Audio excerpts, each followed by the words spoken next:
Grabe, ang dilim ng kalangitan. But anyways, ayun, nakapagluto na ako mga Lodi Loves. Isang menu lang po kami. Siyempre, nagtitipid po tayo.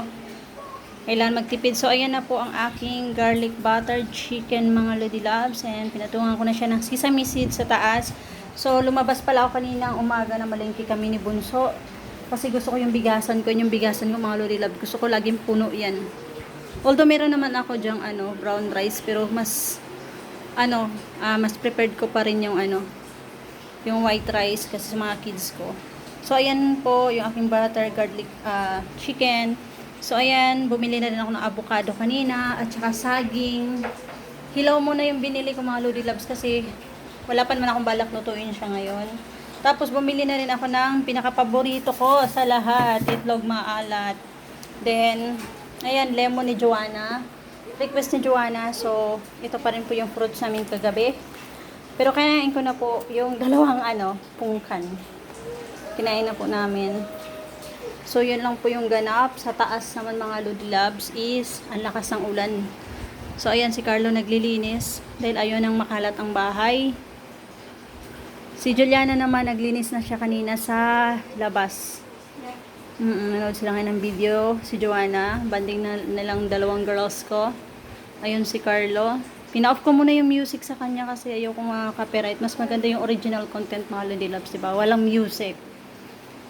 So, yung mga miming ko naman, so ayan sila. Binalik na namin sa dyan mga Lodi Loves kasi kanina nagtatakbo-takbo sila dito. So, hindi makapaglinis ng maayos si Carlo. Mamaya palabasin na naman yung mga yan. So, ayan. So, ito lang po ulit. So, ayun yung rice namin doon. Yung kitchen ko, hindi pa naayos. Maghugas pa. Punasan ko pa yung aking kalan. So, ito lang ganap mga Lodi Loves. Ingat pa rin po tayong lahat ha. Kasi ang lakas pa rin po ng ulan sa labas. Wait, pakita ko sa inyo. Dito na lang tayo. Hindi na ako akyat sa taas siguro. Dito na lang. So, ayan po. Ang lakas pa rin oh. Pero thankful naman po kasi kahit paano is hindi dito binabaha sa amin. Mataas po kasi kami dito. Pero yung iba po, grabe. Hindi na po ako akyat sa hagdanan. Hanggang dito na lang pakita ko kayo. Hindi na po ako akyat doon gawa kasi ng magpe-prepared na po ako ng food namin. Girls, ready nyo na yung mga plato. Sige na. So, ayan si Daoming lang pinapalabas namin kasi si Daoming sobrang behave. Kasi pag sila mga Lodi Loves pinapalabas, wala na. Nag-warla na sila.